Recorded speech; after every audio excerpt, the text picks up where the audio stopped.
Hello दोस्तों, आज की इस वीडियो में आप सबों का स्वागत है। आज की इस वीडियो में कक्षा 10 एनसीईआरटी गणित के वास्तविक संख्या का प्रश्नावली 1.2 के सभी प्रश्न को सॉल्व करने वाले हैं। जैसे कि इससे पहले वाले वीडियो में हमने प्रश्नावली 1.1 के सभी प्रश्न करा रखे हैं। यदि आपने उस वीडियो को अभी तक नहीं देखा है तो उस वीडियो का लिंक आपको यहाँ पे आई बटन में, नहीं तो आपको नीचे डिस्क्रिप्शन बॉक्स में मिल जाएगा। आप चाहे तो पहले उस वीडियो को देख सकते हैं। तो चलिए हम प्रश्नावली 1.2 के सभी क्वेश्चन को बारी बारी से सॉल्व करते हैं। तो यहाँ पे देखिए, मेरा पहला क्वेश्चन क्या कह रहा है? कह रहा है निम्नलिखित संख्याओं को अभाज्य गुणनखंडों के गुणनफल के रूप में व्यक्त कीजिए। और यहाँ पे दे रखा है 140, उसके बाद है 156, और यहाँ पे है 3825, उसके बाद यहाँ पे है 5005, उसके बाद यहाँ पे है 7429। तो चलिए सबों को बारी बारी से हम पहले अभाज्य गुणनखंड निकालेंगे, उसके बाद अभाज्य गुणनखंड के गुणनफलों के रूप में व्यक्त करेंगे। तो चलिए सबसे पहला मेरा संख्या क्या है? 140। तो लिखेंगे यहाँ पहले हम हल। क्या दे रखा है? 140। यहाँ पे हम क्या करेंगे? 140 का सबसे पहले अभाज्य गुणनखंड करेंगे। तो करते हैं 140 का अभाज्य गुणनखंड। 2 से लगेगा तो 70, फिर 2 से लगाएंगे 35 हो जाएगा। उसके बाद फिर कितना से लगेगा? 5 से लगेगा तो 7 हो जाएगा। अब नहीं लगेगा तो यानी क्या आ गया? 2 गुने 2 गुने, उसके बाद क्या है? 5 गुने 7। अब देखिए 2 कितने बार आया है? 2 बार। तो यहाँ पे हम लिख देंगे 2 पर पावर 2 गुने 5 गुने 7। यही इसका हो गया आंसर। तो चलिए अब हम नेक्स्ट अगले को सॉल्व करते हैं, जो कि है मेरा 156। तो 156 वाले को सॉल्व करेंगे। अब यहाँ पे लिखेंगे हम 156। अब लिखेंगे बराबर। अब इसका हम क्या करेंगे? अभाज्य गुणनखंड करेंगे। तो नीचे यहाँ पे अभाज्य गुणनखंड कर लेते हैं। कितना है? 156। तो सबसे पहले 2 से लगेगा तो क्या हो जाएगा? 2 से लगाएंगे तो यहाँ पे हो जाएगा 78। फिर हम यहाँ पे 2 से लगाएंगे, क्योंकि 2 से लग रहा है तो क्या हो जाएगा? 35 4 39। उसके बाद यहाँ पे हम 3 से लगाएंगे तो हो जाएगा 13। अब नहीं लगेगा तो क्या आ गया? 2 गुने 2 गुने 3 गुने 13। तो यहाँ पे हम लिख देंगे 2 गुने 2 गुने 3 गुने 13। अब यहाँ पे देखिए 2 गुने में कितने बार है? 2 बार। तो यहाँ पे हम लिख देंगे 2 पर पावर 2, उसके बाद गुने क्या है? 3 है तो 3 गुना 13। ये हो गया इसका आंसर। चलिए अब नेक्स्ट अगले को हम सॉल्व कर लेते हैं। अगला क्या है मेरा? ये देखिए यहाँ पे दे रखा है, क्या है? 3825। तो चलिए इसको हम निकालते हैं। तो अब यहाँ पे क्या करेंगे? सबसे पहले इसका अभाज्य गुणनखंड करेंगे। क्या करेंगे? इसका अभाज्य गुणनखंड। तो यहाँ पे लिख देते हैं हम 3825। अब यहां सबसे पहले हम 5 से लगाएंगे, क्योंकि 5 से मेरा संख्या लग रहा है। जैसे 5 से लगाएंगे तो क्या हो जाएगा? 5 7 35, उसके बाद 5 6 30, 6 5 25, यानी 765 आ गया। अब फिर मेरा 5 से लग रहा है तो 5 से लगाएंगे तो क्या हो जाएगा? यहाँ पे ध्यान से देखिए क्या हो जाएगा? 5 एकम 5, उसके बाद 5 25, 5 3 15, यानी आ गया मेरा 153। अब देखिए कितना से लग रहा है? 5 से नहीं लग रहा है तो यहाँ पे देखिए 3 से लग रहा है तो 3 से लगाएंगे तो क्या हो जाएगा? 3 5 15, उसके बाद 3 एकम 3, क्या आ गया? 51। क्या आ गया? 51। और लगाते हैं 3 से लग रहा है तो क्या हो जाएगा? 3 से लगाएंगे तो 17, यानी अब नहीं लगेगा। तो इसके अभाज्य गुणनखंड में क्या आ गया है? 5 गुने 5, उसके बाद 3 गुने 3, उसके बाद है गुने 17। तो लिख देंगे गुने 17, यानी 5 कितने बार आया है? 2 बार। तो लिख देंगे 5 पर पावर 2। उसके बाद गुने 3 कितने बार आया है? 2 बार आया है तो यहाँ पे हम लिख देंगे 3 पर पावर 2। उसके बाद 17 कितने बार है? 1 बार। तो इस 17 का 17 ही लिख देंगे। ये इसका हो गया आंसर। तो चलिए अब हम नेक्स्ट अगले क्वेश्चन को सॉल्व करते हैं, जो कि मेरा है 5005। तो पहले चलिए इसको हम साफ कर लेते हैं। तो चलिए अगले को सॉल्व करते हैं। अगला क्या है? 5005। तो यहां लिखेंगे हम 5005। 5 बराबर, अब देखिए पहले इसका हम अभाज्य गुणनखंड कर लेते हैं, लिखेंगे 5005। तो सबसे पहले हम लगाएंगे 5 से, तो क्या हो जाएगा 1001। अब देखिए यहाँ पे 5 से नहीं लग रहा है, 5 से नहीं लग रहा है तो अगली संख्या मेरा है 7 से लगा के देखते हैं। जब 7 से लगाएंगे तो क्या हो जाएगा 7 एकम 7, कैंसिल हो गया, आ गया 3, यानी 7 चौके 28, उसके बाद 2 7 या 21, यानी 3 बार में 143, यानी कितना आ गया 7 से लगाएंगे तो 143 आया। अब यहाँ पे हम क्या करेंगे 11 से लगा देंगे, 11 से लग रहा है तो 11 से लगाएंगे तो क्या हो जाएगा यहाँ पे 13। अब इसके अभाज्य गुणनखंड में हम लिख देंगे क्या 5 गुने 7 गुने 11 गुने 13, यह इसका आंसर हो गया है, क्योंकि सभी संख्या मेरा एक एक बार ही आया है। अब तो चलिए अगले नेक्स्ट को सॉल्व करते हैं, जो कि है 5 नंबर का 7429। क्या है 7429। तो चलिए पहले इसका हम अभाज्य गुणनखंड कर लेते हैं। तो यहाँ पे इसका अभाज्य गुणनखंड करते हैं, क्या है 7429। तो यहाँ पे अब हम लगाएंगे, तो यहाँ सबसे पहले मेरा 17 बार में लगता है। जब 17 से लगाएंगे तो क्या हो जाएगा 17 चौके 68, यानी 4 बार में खिलाएं तो कैंसिल हो क्या आ गया 6 62, 7 या 51, 3 बार में खिलाएंगे। जैसे 3 बार में खिलाएंगे तो 7 या 51, उसके बाद हो जाएगा 119 70 70 19 से, यानी 437। कितना आ गया 437। अब देखिए यहाँ पे हम 19 से खिलाएंगे, 19 से तो क्या हो जाएगा 19 दूना 38, 19 तिया 57, तो 2 बार में पहले लगाते हैं 19 दूना 38, तो 2, उसके बाद कैंसिल होके क्या हो जाएगा, यहाँ पे कैंसिल हो क्या आता है 5 और 57, 19 तिया 57 आ गया 23, यानी इसके अभाज्य गुणनखंड में क्या आया 17 गुना 19 गुना 23। देखिए सभी संख्या मेरा एक एक बार ही आया है, तो इसका आंसर यही हो जाएगा। तो चलिए दोस्तों अब हम अगले क्वेश्चन को सॉल्व करते हैं, जो कि मेरा होगा अगला क्वेश्चन नंबर 2। तो देखिए अगला क्वेश्चन क्या कह रहा है मेरा, क्वेश्चन नंबर 2। तो यहां पे कह रहा है पूर्णांकों के निम्नलिखित युग्मों के HCF और LCM ज्ञात कीजिए तथा इसकी जांच कीजिए कि दो संख्याओं का गुणनफल बराबर HCF गुना LCM है। तो एक चीज आपको बता दें, जब ये दो संख्या है क्या है 26 और 91, जब इन दोनों का गुना करेंगे और जब मेरा जो इसका LCM और HCF निकल के आया उसका गुना करेंगे, दोनों का गुना क्या होगा बराबर होगा।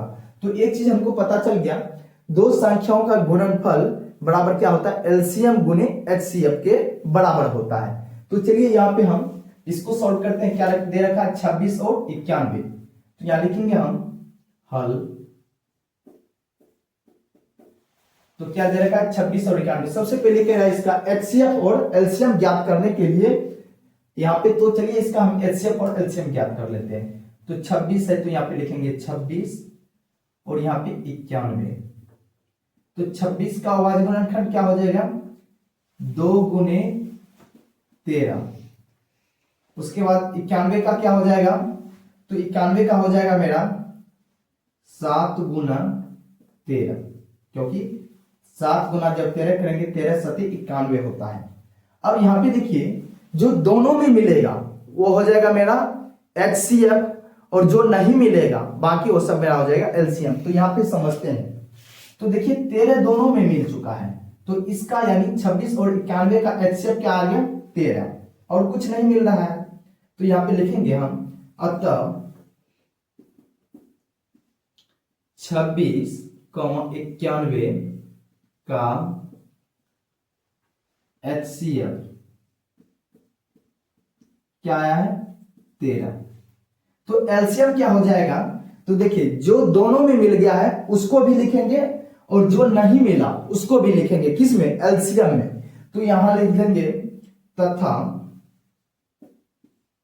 LCM, LCM बराबर क्या हो जाएगा, देखिए 13 दोनों में मिल गया है तो 13 को भी लिखेंगे गुने, बाकी जो नहीं मिला 2 और 7 नहीं मिला है तो लिख देंगे 2 गुने 7।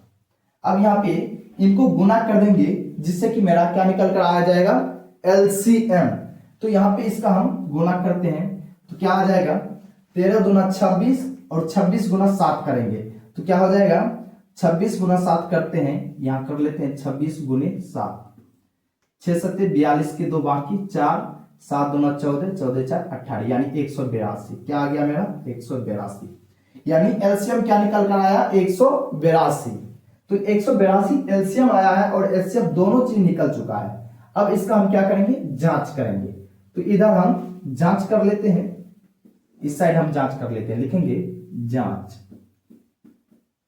क्योंकि क्वेश्चन में हमको कहा जा रहा है, देखिए यहाँ पे, तथा इसकी जांच कीजिए कि दो संख्या का गुणनफल बराबर एचसीएफ गुणे एलसीएम है। तो यहाँ पे हम जानते हैं, क्या जानते हैं, दो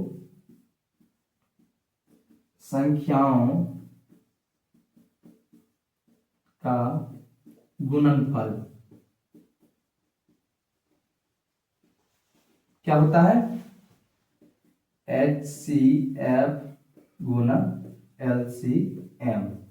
तो यहां पे देखिए दो संख्या क्या दे रखा है मेरा, 26 और 91। क्या दे रखा है, 26 गुना कर देंगे 91, कह रहा है दो संख्याओं का गुणनफल। अब बराबर लिख देंगे हम HCF। HCF कितना आया है, HCF यहां पे देखिए ध्यान से 13 आया है निकल के, 13 गुना एलसीएम कह रहा है, तो एलसीएम कितना आया निकल के, 182। 182। अब यहां पे हम क्या करेंगे, 26 को 91 से गुना कर देंगे।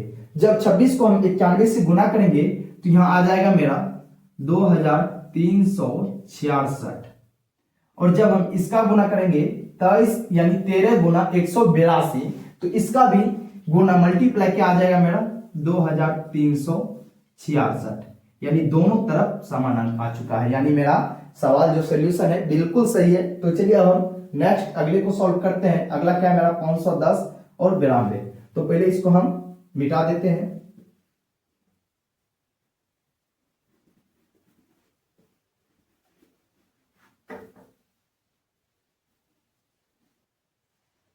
तो अगला क्या है मेरा, 510 बराबर, उसके बाद क्या है 92, तो 92 लिख देंगे।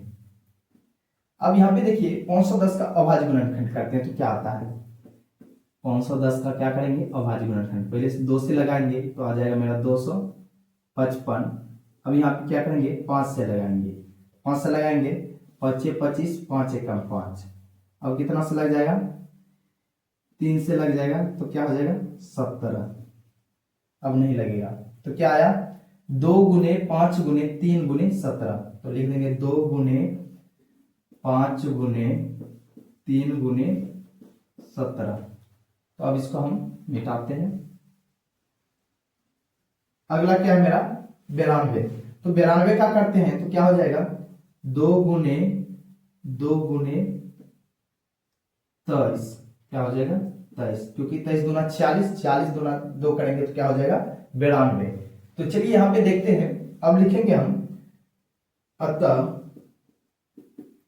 कौन सा संख्या था मेरा, 510, 92 का HCF। तो देखिए HCF वह चीज होता है जो दोनों में मिल जाता है। तो यहां पे देखिए दो ऐसा चीज है जो कि दोनों में मिल रहा है, तो यानी HCF क्या आ गया इसका 2। और तथा लिखेंगे, तथा LCM। तो LCM क्या हो जाएगा, LCM हो जाएगा, यहाँ पे यहाँ ध्यान से देखिए, LCM क्या हो जाएगा, जो दोनों में मिल गया उसको भी पहले LCM में लिख देंगे, 2 मिला है दोनों में। उसके बाद बाकी जो नहीं मिला, तो ये तो मिल ही गया है, बाकी कौन नहीं मिला है, 2 5 3 23 और 17, तो लिख देंगे 2 गुने, उसके बाद 3 गुने 5 गुने, उसके बाद 17 गुने 23। ठीक, अब यानी इसका गुना जैसे करके लिखेंगे, यह हो जाएगा मेरा क्या, LCM। तो इसका यहाँ पे हम गुना करते हैं, तो यहाँ पे करते हैं गुना, क्या हो जाएगा, 2 दूना 4, 4 तिया 12, 12 पंचे 60, 60 गुना जब 17 करेंगे तो क्या हो जाएगा, 17 चौको 17 25 17 छक 2 तर से, यानी आ जाएगा 1020 उसके बाद गुना कर देंगे 23। तो 23 से गुना करते हैं तो क्या हो जाएगा, 0, 3 दूना 6, उसके बाद 0 3, उसके बाद 0 2 दूना 4, 0 2।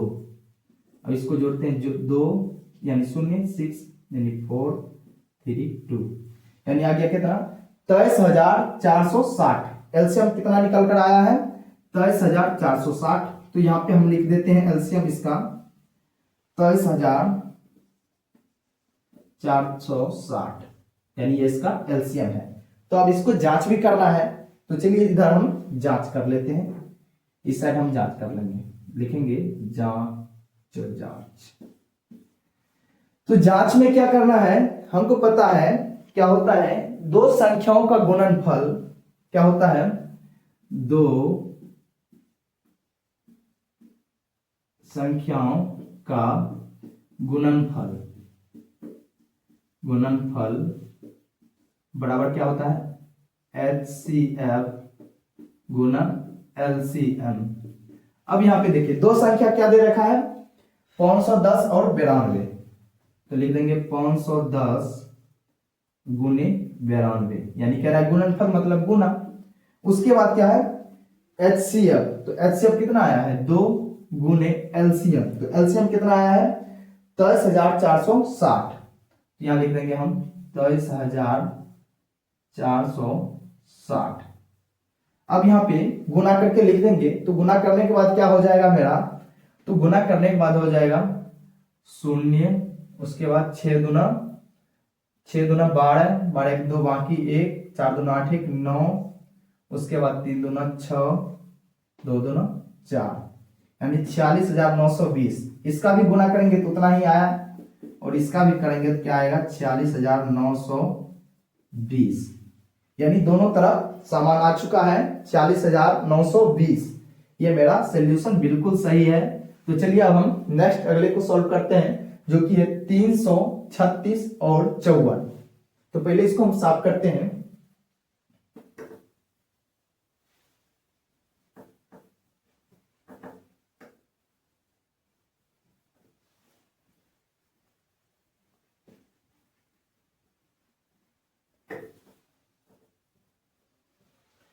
क्या है 336 और 54, तो यहां लिखेंगे 336, उसके बाद है 54।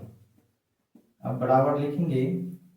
अब देखिए दोनों का गुणनखंड करके देखते हैं क्या क्या आता है इसके गुणनखंड में।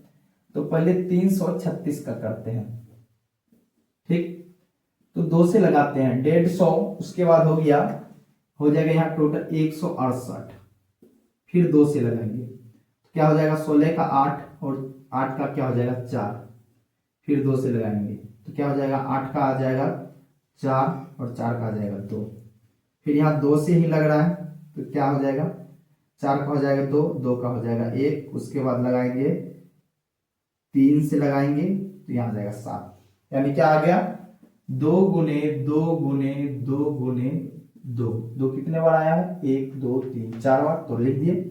उसके बाद गुने 3 गुने 7।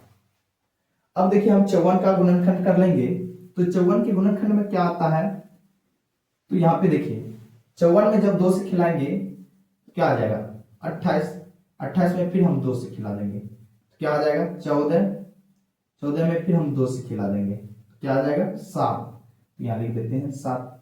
अब गुना करते हैं 2 दूना 4, 4 दूना 8, 2 दूना 4, 4 दूना 8, 8 सती 56 यहाँ पे आ जा रहा है। तो देखिए यहाँ पे फिर से इसका गुणनखंड करते हैं, सॉरी यहाँ पे देखिए 2 से लगाएंगे, 2 से लगाएंगे तो 54 का क्या हो जाएगा 27, 27 आ गया। अब यहाँ पे हम क्या करेंगे 3 से खिला देंगे तो हो जाएगा 9, फिर 3 खिलाएंगे तो बचेगा 3। अब करते हैं 2 तिया 6, 6 तिया 18, 18 तिया 54, यानी 54 पड़ गया। अब देखिए जो दोनों में मिलेगा क्या हो जाएगा मेरा HCF, तो हम लिखेंगे अतः कितना है 336, 54 का HCF क्या हो जाएगा जो दोनों में मिलेगा। तो देखिए दोनों में क्या मिल रहा है, ये 2 मिल रहा है मेरा, तो 2 हो गया। उसके बाद और क्या मिल रहा है, 1 3 मिल रहा है, तो गुने 3, यानी 2 क्या 6, और कुछ नहीं मिल रहा है। तथा एलसीएम। तो एलसीएम मेरा क्या हो जाएगा, तो देखिए एलसीएम क्या हो जाएगा, पहले जो दोनों में मिलता है उसको लिख लेंगे हम, यानी ये दो दोनों में मिल रहा था तो इसको एक बार हम लिख लेंगे 2, और एक 3 दोनों में मिल रहा था तो इसको भी लिख लेंगे गुने 3। उसके बाद बाकी जो नहीं मिल रहा है इसको लिख देंगे, तो 2 गुने 2 गुने 2, तो लिख देंगे 2 गुने 2 गुने 2। उसके बाद फिर 3 गुने 3, लिख देंगे 3 गुने 3। अब क्या आया है, एक 7 बचा है तो लिख देंगे 7। अब देखिए इसका हम गुना करते हैं तो क्या आता है, यहाँ पे करते हैं यहाँ पे गुना, तो देखिए गुना करेंगे तो क्या हो जाएगा, 2 तिया 6, 6 दूना 12, 12 दूना 24, 24 दूना 48, 48 तिया मेरा हो जाएगा कितना, 48 तिया हो जाएगा 8 तिया 24 के 4, बाकी 2, 4 तिया 12, 12 2 14, यानी 144 हो जाएगा। क्या हो जाएगा 144। अब की बार 144 गुना कितना कर देंगे, 7 या 21, यानी 3 से कर देते हैं पहले, क्या हो जाएगा 4 तिया 12, सॉरी 4 तिया 12, 4 तिया 12 13, 3 1 4, यानी कितना हो गया 432 गुने कर देंगे 7, क्या हो जाएगा 7 दूना 14, उसके बाद 7 या 21, 1 22, उसके बाद 7 चौके 28, 28 2 30, यानी 3024। एलसीएम क्या आया निकलकर 3024। तो यहाँ पे हम लिख देते हैं इसको एलसीएम को 3024। अब यहाँ पे देखिए इधर हम जांच कर लेते हैं, जांच इस साइड कर लेते हैं, इधर साइड जगह नहीं है तो हम यहाँ पे लिखेंगे जांच। अब देखिए जांच में क्या करेंगे, आपको पता है दो संख्याओं का गुणनफल बराबर क्या होता है, एचसीएफ गुने एलसीएम। तो यहां लिख लेंगे हम दो संख्याओं का गुणनफल, गुणनफल बराबर क्या होता है, एचसीएफ गुने एलसीएम, यही ना। तो देखिए दो संख्या क्या दे रखा है यहाँ पे, यहीं पे दे रखा है, देखिए 336, तो 336 गुने क्या हो जाएगा 54, ठीक। और बराबर क्या हो जाएगा एचसीएफ गुने एलसीएम। तो एचसीएफ क्या दे रखा है, दे नहीं रखा है, निकाले हैं, क्या है 6 है, 6 गुने कितना कर देंगे 3024। तो अब इसका हम गुना कर लेते हैं, तो चलिए इसका गुना करेंगे और जितना इसका गुना आएगा सेम इसका भी आएगा, क्योंकि आपको पता है दो संख्या का गुणनफल बराबर एचसीएफ गुना एलसीएम होता है। तो चलिए हम इसी का गुना कर लेते हैं, तो क्या हो जाएगा 3024 गुने 6 करते हैं, 4 6 चौक 24, बाकी 2 6 2 12 2, 14 4 बाकी 1, तो ये 1 हो ही जाएगा यहाँ पे। उसके बाद हो जाएगा 6 या 18, यानी कितना हो जाएगा 18,144। हमको डॉट लग रहा है, इस पे देखते हैं, 6 चौक 24, बाकी 6 2 12 2 14, 1 6 18, नहीं इतना ही होगा, क्या आ गया 18,144। इसका भी हो जाएगा मेरा 18,144, यानी दोनों तरफ समान अंक आ चुका है, तो ये बिल्कुल सही है। तो चलिए अब हम नेक्स्ट अगले क्वेश्चन को सॉल्व करते हैं, क्वेश्चन नंबर 3। तो यहाँ पे देखिए अगला क्वेश्चन क्या कह रहा है, क्वेश्चन नंबर 3 यानी 3 नंबर क्वेश्चन है, कह रहा अभाज्य गुणनखंड विधि द्वारा निम्नलिखित पूर्णांकों के एचसीएफ और एलसीएम ज्ञात कीजिए।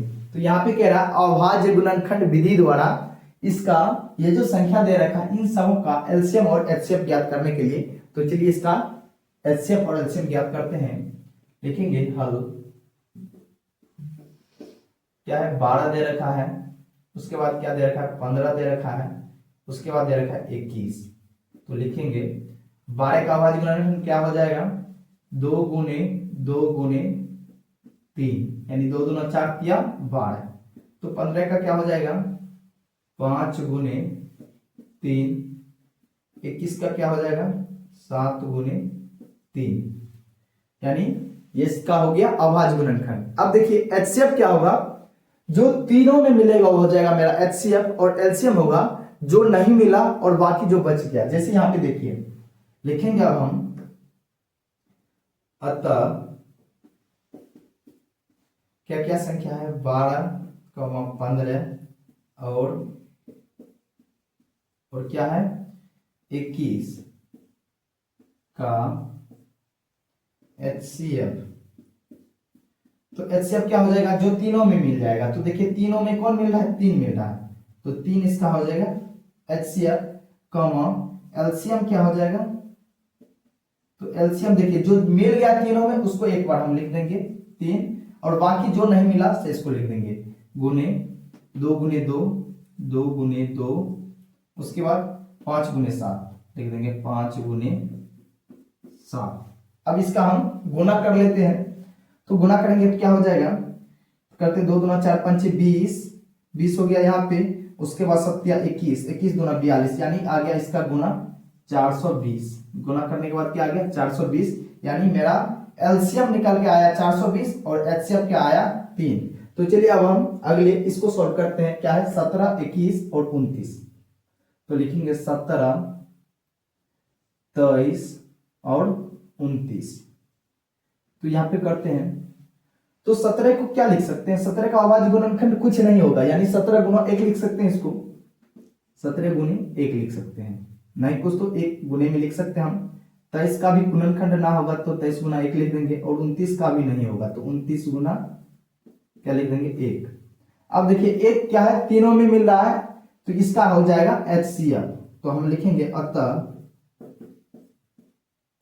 17, 23 और कौन संख्या है 29 का HCF क्या हो जाएगा, इसका HCF हो जाएगा 1, बाकी कुछ नहीं मिल रहा है, तो बाकी मेरा क्या हो जाएगा LCM। तो लिख देंगे LCM बराबर क्या हो जाएगा 17 गुने 23 गुने 29। तो जब इसका हम गुना करेंगे तो कितना हो जाएगा, तो आप गुना करके देख लीजिएगा इसका गुना कितना आता है। इन तीनों को गुना कर देना है, 17 गुना 23 गुना 29 गुना करके लिख देना है, यही इसका हो जाएगा LCM। तो चलिए हम अगले क्वेश्चन को सॉल्व करते हैं। क्वेश्चन नंबर 3 है। क्वेश्चन नंबर 3 सॉल्व करने से पहले इसको हम मिटा दे रहे हैं।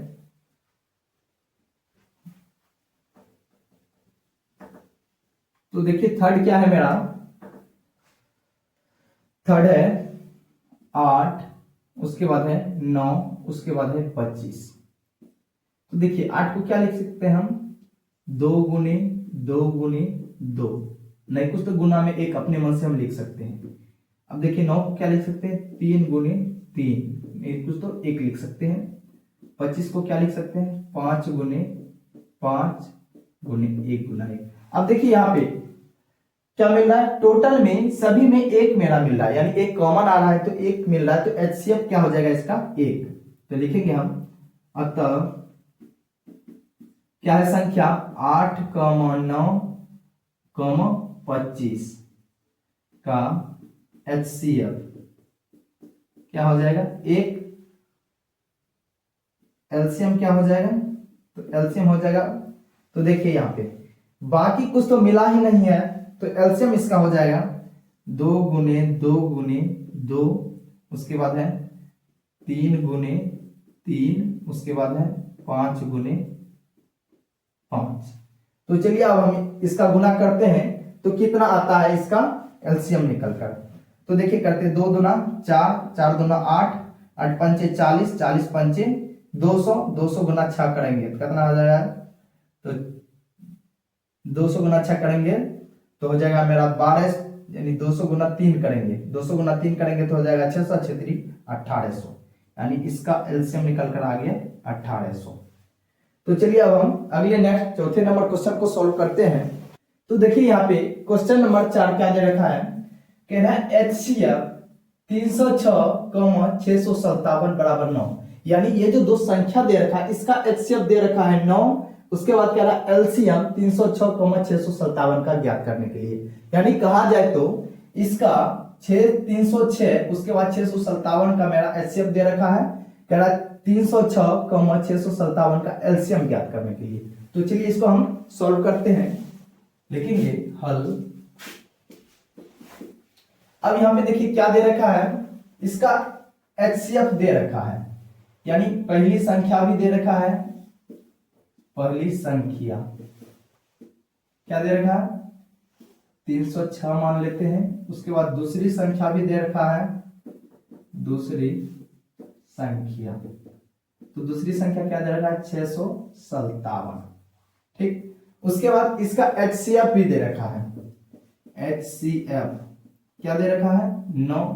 पूछ क्या रहा आपसे LCM, तो LCM बराबर लिख देंगे 8। तो एक चीज आपको पता होना चाहिए, दो संख्याओं का गुणनफल बराबर होता है LCM गुना HCF। तो यहां पे हम लिख देंगे चूंकि दो संख्याओं का गुणनफल, दो संख्याओं का गुणनफल बराबर HCF गुने LCM। कोई बात नहीं, यहां देखिए ध्यान से, दो संख्या का गुणनफल बराबर HCF गुना LCM होता है। तो दो संख्या क्या है यहाँ पे देखिए क्या दे रखा है 306, यहाँ लिख देंगे 306 गुना क्या लिख देंगे 657, क्योंकि कह रहा है दोनों संख्या का गुणनफल बराबर हो जाएगा HCF गुना LCM। तो HCF क्या दे रखा है 9 गुने LCM क्या दे रखा है नहीं दे रखा है, यानी LCM हमको ज्ञात करना है, तो इसकी जगह पर LCM ही लिख देंगे।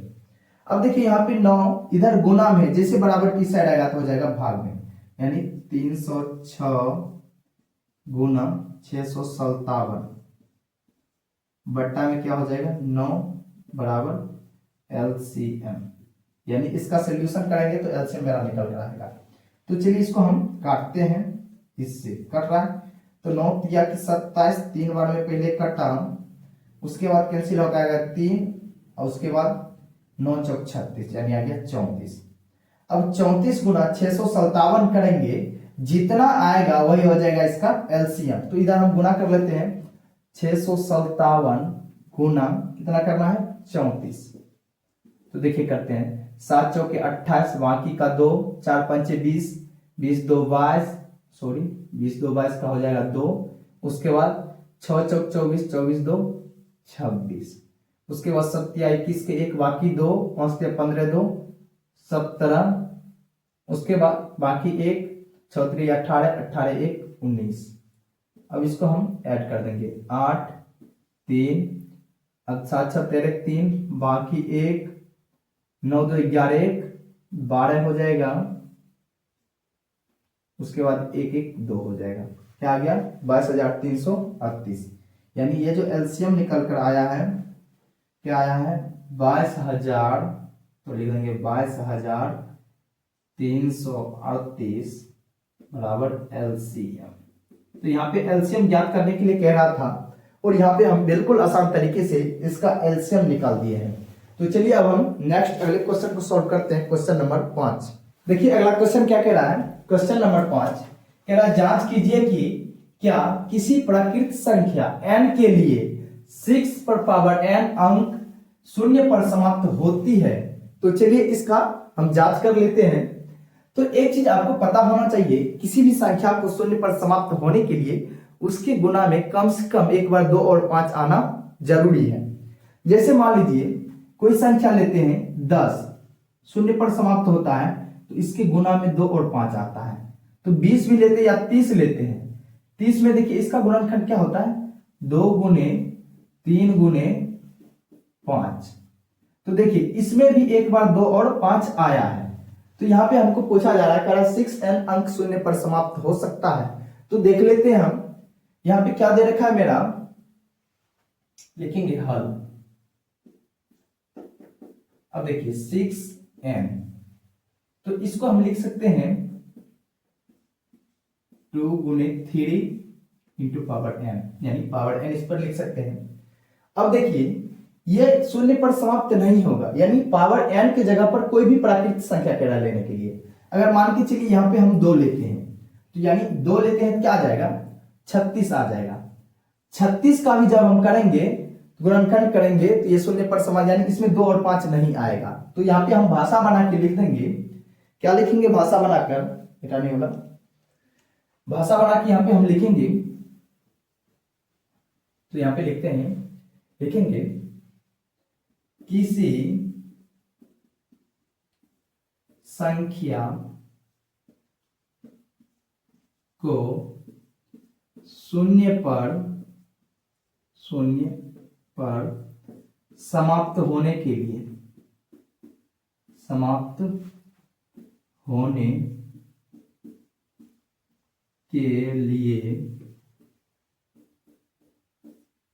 उसके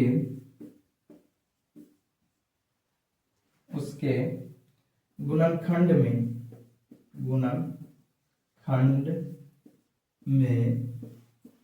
कम से कम एक बार, क्या लिख देंगे, एक बार क्या आना चाहिए, 2 गुना 5 आना चाहिए। अब यहां पे लिख देंगे हम, अतः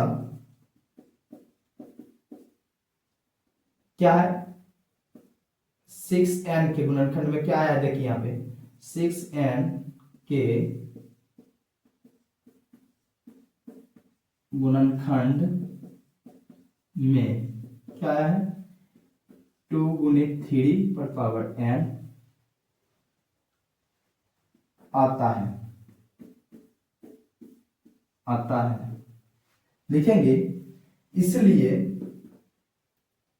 क्या पूछ रहा था हमको, कोई भी प्राकृतिक संख्या n के लिए 6n अंक शून्य पर समाप्त हो सकती है, तो हम लिख देंगे इसलिए 6n अंक शून्य पर समाप्त नहीं होगा। बस इसमें यहां तक लिख देना है, बस ये तो भाषा ऐसे भाषा बना के लिख देंगे, बस इसका सॉल्यूशन हो गया। तो चलिए अब हम नेक्स्ट अगले क्वेश्चन को सॉल्व करते हैं, जो कि क्वेश्चन नंबर 6 होगा। तो देखिए अगला क्वेश्चन क्या कह रहा है, व्याख्या कीजिए कि 7 गुने 11 गुने 13 प्लस 13 और दे रखा है 7 गुने 6 गुने 5 गुने 4 गुने 3 गुने 2 गुने 1 प्लस 5 भाज्य संख्याएं क्यों है। तो एक चीज आपको हम बता दें, यदि कोई भी संख्या एक और स्वयं के अलावा किसी तीसरी संख्या से विभाजित हो तो वो मेरा क्या हो जाता है, भाज्य संख्या हो जाता है। जैसे कि मान लीजिए यहाँ पे कोई संख्या लेते हैं उदाहरण के लिए, जैसे कि मान के चलिए यहाँ पे हम लिए 4 में देखिए 1 से भी लगता है भाग और 2 से भी लगता है और स्वयं 4 से। तो जब 4 से भी और 2 से भी 1 से यानी 3 संख्या से भाग लेंगे तो ये मेरा हो जाएगा भाज्य संख्या। अब अगला उदाहरण लेते हैं, यदि 5 लेते हैं तो 5 में तो 1 से लगता है और सिर्फ 5 से लगता है, तो ये मेरा क्या हो जाएगा, अभाज्य संख्या। तो यहाँ पे देखिए गुणा करके दिया हुआ है, यानी ऑटोमेटिक बात यह है कि ये मेरा भाज्य संख्या है, लेकिन हमको इस क्वेश्चन में कह रहा है दिखाने के लिए क्यों है भाज्य संख्या। तो चलिए इसको हम सॉल्व कर लेते हैं। तो क्या है, लिखेंगे हल, क्या लिखेंगे, हल क्या है, 7 गुने 11 गुने 13 प्लस का 13। अब यहां पे देखिए इसमें क्या करेंगे, हम 13 कॉमन ले लेंगे, क्या हो जाएगा 13 कॉमन लिए 7 गुने 11, 13 तो कॉमन ही ले लिए प्लस 13 का हो जाएगा 1। कोई दिक्कत नहीं, दिक्कत तो आगे बढ़ते हैं। यहाँ देखिए क्या हो जाएगा 13, उसके बाद इसको गुना करेंगे तो क्या हो जाएगा 11 7 77, 77 1 78, तो गुने लिखेंगे 78। अब देखिए नहीं कुछ तो गुना में 1 लिख सकते हैं। अब देखिए ये जो संख्या निकल कर आया 13 से भी विभाजित है और 78 से भी विभाजित है और 1 से भी विभाजित है। जब कोई भी संख्या एक और स्वयं के अलावा किसी तीसरी संख्या से विभाजित हो तो मेरा क्या हो जाता है, भाज्य संख्या। तो इसी तरह अब हम इस साइड का वाला भी हम कर लेते हैं। इस साइड में क्या है 7 गुने, तो इसको भी लिख लेते हैं 7 गुने 6 गुने 5 गुने 4 गुने 3 गुने 2 गुने 1 प्लस 5।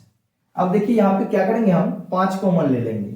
जैसे 5 कॉमन लेंगे तो क्या हो जाएगा तो क्वेश्चन में बचेगा 7 गुने 6 गुने, अब 5 तो कॉमन ही ले लिए बचा 4 गुने 3 गुने 2, उसके बाद गुने यानी गुने ना गुने 1 प्लस का 5 का हो जाएगा 1, क्योंकि बाहर कर लिए। अब देखिए यहाँ क्या हो जाएगा 5। अब देखिए इसको हम गुना कर लेते हैं, तो गुना करना बिल्कुल आसान है, तो इसको गुना करते हैं। तो देखिए 3 दूना यानी 3 दूना 6 हो गया, 6 चौके 24, 24 गुना 6 करेंगे यानी 24 गुना 7 42, यानी 24 गुना 42 करेंगे तो कितना आ जाएगा। तो यहाँ पे हम गुना करते हैं, जब 24 गुना 42 हम करेंगे तो यहाँ पे मेरा हो जाएगा, निकल कर आएगा 24 गुना 42 करेंगे तो सीधा सीधी निकल कर आएगा 1008। उसके बाद प्लस का 1 है तो लिख देंगे प्लस का 1, यानी 5 गुने क्या हो जाएगा 1000, यानी 1008 था तो अभी हो जाएगा 1000 प्लस का 1 करेंगे तो हो जाएगा 9। नहीं कुछ तो गुना में 1 लिख सकते हैं। अब देखिए ये भी संख्या 5 और 1009 और 1 तीनों से विभाजित है, तो यहां पे हम लिख देंगे अतः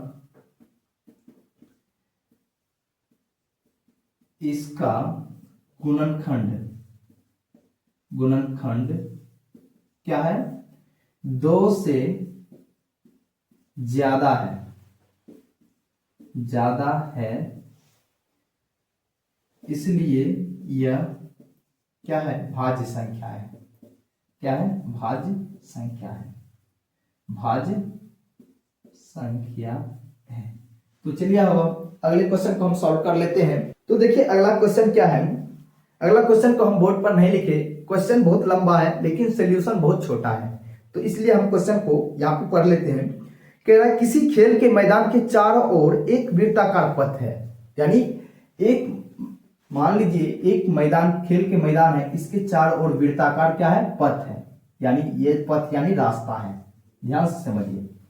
अब देखिए क्या कह रहा है कि इस मैदान का एक चक्कर लगाने में सोनिया को 18 मिनट लगते हैं, यानी जब यहां से सोनिया चलते हैं यहां से यहां आने में कितना मिनट लगता है 18 मिनट लगता है। अब कह रहा है कि जबकि इसी मैदान का एक चक्कर लगाने में रवि को 12 मिनट लगते हैं, यानी सोनिया यहां से यहां आने में 18 मिनट लगाता है, यानी एक चक्कर पूरा करने में, जबकि रवि कितने देर में पूरा कर लेता है 12 मिनट में।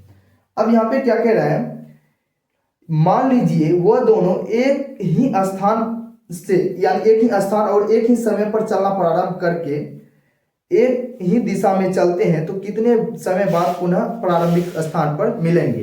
तो यहाँ पे देखिए समझिए, अब यहाँ पे देखिए कौन कौन है, सोनिया है और कौन है रवि है। देखिए यहां से यहां जब पूरा रवि एक चक्कर मारता है तो रवि को कितना समय लगता है, रवि को लगता है 12 मिनट, और जब सोनिया यहां से यहां एक चक्कर मारता है इसको लगता है 18 मिनट। अब एक चीज यहां पे समझिए, जैसे यहां से यहां रवि कितना चक्कर मारेगा, एक चक्कर मारेगा तो सोनिया का एक चक्कर भी नहीं होगा। जैसे रवि यहां से यहां तक आएगा यानी 1.5 चक्कर लगाएगा, रवि को 1.5 चक्कर लगाने में कितना लगेगा 18 मिनट, तब तक सोनिया का कितना चक्कर कंप्लीट होगा, एक चक्कर ही कंप्लीट होगा।